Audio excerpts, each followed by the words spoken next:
ये मैंने already test trick में बताया हुआ है, ठीक है, नीचे के 3-4 वीडियोस में आपको मिल जाएंगे, बट फिर भी ये काफ़ी इंपॉर्टेंट रूल है, तो ये आपको अलग से भी पता होना चाहिए। अब टेस्ट मैच वापस से दिसंबर से स्टार्ट होंगे, ठीक है। तो कुछ नहीं है इसमें, जैसे मान लीजिए कि ऑस्ट्रेलिया ने बनाया 275, ठीक है, इंडिया का आप देख रहे हो 250 पे 3 है।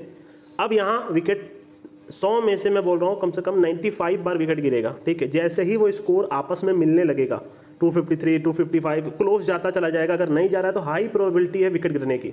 अब देखिए यहाँ इस तरीके से भी आपको नहीं देखना, जैसे इंडिया और ऑस्ट्रेलिया का भी हो रहा है, इंडिया में हो रहा है, ठीक है, तो डिफरेंस कम से कम 40 रन का देगा। मान लीजिए विराट कोहली खेल रहा है और इसके साथ मान लीजिए अय्यर खेल रहा है, तो इंडिया का 240 रहेगा, उस टाइम पे ही आप बोल सकते हो 40 रन का गैप देगा, मतलब 280 पे विकेट गिरेगा कि नहीं। आप ट्राई कीजिए थोड़ा सा बीच में फंसाने का, मतलब इसीलिए मैंने वो जो 25 रन का गैप लिखा है नीचे में, जो हमारा ये वाला पॉइंट है, आप ट्राई करो इंडिया का जब 250 बन गया है, ठीक है, उस टाइम पे आप ट्राई करो विकेट नॉट उठाने का। उस टाइम पे 290 तक देगा इंडिया का, दोनों प्लेयर का डिफरेंस कम से कम 35 रन देगा। विराट खेल रहा है मान लीजिए उस टाइम पे 50 पे, तो उसका 85 देगा। तो इस तरीके से अगर आप जाओगे, मोस्ट प्रोबेबली है कि एक बार में विकेट गिर जाएगा, नहीं गिरेगा तो 2 बार में, तो मैक्सिमम 100 में से मैं 99 बार बोल सकता हूँ ये ट्रिक 100% वर्किंग है अभी तक, आप बोल सकते हो मैक्सिमम केस में, ठीक है। आप इसमें निराश नहीं निकलोगे। कई बार आप देखोगे यार कि पार्टनरशिप बहुत मोटी हो गई, ठीक है, इंडिया का 100 पे 3 हो गया था और अभी ये पार्टनरशिप जाती जा रही है। अब आपको एकदम ये समझ जाना है कि विकेट गिरने वाला है जैसे ही स्कोर क्लोज आने वाले का, और एक नहीं हो सकता है 2 गिर जाए, 3 गिर जाए, 4 गिर जाए। कई बार तो मैंने पूरी टीम ऑल आउट होते हुए देखी है इस ट्रिक के हिसाब से। डोमेस्टिक में इंग्लैंड का आता है, ये सारी चीज़ें, अभी ऑस्ट्रेलिया का डोमेस्टिक स्टार्ट हो जाएगा, देगा कि नहीं वो आप देख लीजिएगा। इंग्लैंड का डोमेस्टिक चल रहे हैं, जैसे मान लीजिए कि आप देख रहे हो पहली वाली टीम बना दी है 200, इसके ट्रिक पे भी मैंने काफ़ी मैच ट्रेडिंग भी पकड़ी है। एक टीम का है भाई 125 पे 2 है, और आप देखोगे वो धीरे धीरे जाके 225 तक ऑल आउट हो गई। तो ऐसा होता है जैसे ही जैसे स्कोर मीट करने लगेगा, बट आपको एक 50 रन का गैप बनाना है और एग्जैक्ट 275 पे नहीं रोकना। आप चाहो तो कर सकते हो आईडी बैलेंस के हिसाब से, जिस हिसाब से आपका दिमाग चल रहा है, खुद का भी दिमाग लगाना है, प्लेयर क्या है, क्या सिचुएशन है। अगर इसके साथ मेरी और भी ट्रिक फंस रही है कि डे एंड आने वाला है या टी आने वाला है या 80 ओवर हो गया है, उस केस में और हाई प्रोबेबिलिटी हो जाएगी, आप अंधाधुन ले सकते हो, आप निराश नहीं निकलोगे, ठीक है। तो और तो कुछ है नहीं।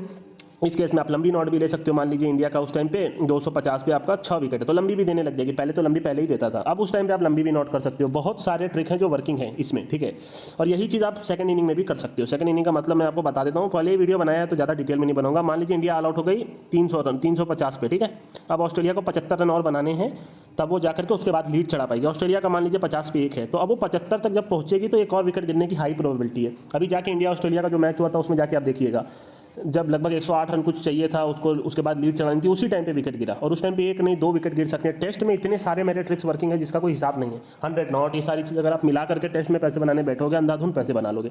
बट ये है कि वर्किंग है। 10 में से आपको ये वाली ट्रिक 9 बार मिल जाएगी, और भी मेरी सारी ट्रिक मिला करके, क्योंकि एक ट्रिक के ऊपर ट्रिक लगती है। जैसे मैं बोल रहा हूँ 80 ओवर हो गया, इंडिया 250 बना ली, तो अब तो हाई प्रोबेबिलिटी है कि विकेट गिरेगा। डे एंड होने वाला, हाई प्रोबेबिलिटी है विकेट गिरेगा। बहुत सारी चीज़ें जो आपको देखनी पड़ेंगी, थोड़ा सा आपको दिमाग लगाना पड़ेगा। और डिफरेंस जैसा मैंने बोला, जैसे मैंने देखा था श्रीलंका और आयरलैंड का मैच हो रहा था, ठीक है, उसमें भी ये चीज़ ट्रिक काम की थी। तो वहाँ तो 70 रन का डिफरेंस दे रहा था, मतलब श्रीलंका का मान लीजिए 320 पे 2 है, तो उसका नेक्स्ट विकेट 380-90 दे रहा था। तो वहाँ तो आप आराम से ये ट्रिक यूज़ कर सकते हो। ऐसा नहीं कि 25 रन के गैप में ही विकेट गिरना चाहिए। अभी मैंने कल ही एक टिप दी थी, ठीक है, उसमें अंडर 19 में कुछ 186 कुछ बना था, 175 कुछ बना था, और वहाँ विकेट जाता है 206 पे मेरे समझ से, वो 2 बार में पास होता है। आपको थोड़ा सा आगे बढ़ाना है, जितना आप थोड़ा सा मैच देखने का कोशिश करो और ट्राई करो कि नोट करना है तो जैसे 275 का है ना, तो नोट करना है तो 290 या तो 295 पे नोट करना है, ठीक है, ताकि वो अप डाउन 25 रन के गैप में आ जाए, ताकि आप 2 बार तक जा सको, ठीक है। बाकी आपके पास थोड़ा आपको ज़्यादा समझ आ रहा है तो 275 पे भी नोट ले सकते हो, पर अप डाउन करके करोगे तो ज़्यादा बेटर रहेगा। थोड़ा सा गैप बना के रखोगे, इसके आसपास विकेट गिरेगा मैक्सिमम केस में, आप देखोगे। और ये ट्रिक अच्छी खासी वर्किंग है। मेरे जितने भी छोटे छोटे ट्रिक्स है मैं एक वीडियोज़ बनाता चला जा रहा हूँ, और फिर एक कंसोलिडेट वीडियो बनाऊंगा, ठीक है। टेस्ट मैच चल नहीं रहे, बट ठीक है, अभी जब आएगा तो आप ये ट्रिक देख सकते हो। मैंने बहुत मोटा पैसा इसमें बनाया है, इसीलिए आपको बता रहा हूँ, ठीक है। और सेकंड इनिंग में भी मैंने बता दिया है, जब वो ट्रेल बाय हो जाएगा उस केस में। और लीड में तो ऐसा कुछ नहीं है। ट्रेल और लीड मतलब मैं वही बोलना चाह रहा हूँ कि जब ट्रेल के बाद वो लीड चढ़ती है, ठीक है, तो उस केस में आप ये कर सकते हो, जब सेकंड बैटिंग वाली के सामने हो कि भाई 70 रन और उतारना, उसके बाद लीड चढ़ेगी, तो वो जब स्कोर के मीट करेंगे विकेट गिरेगा, ठीक है। चलिए दोस्तों, मैं चलता हूँ।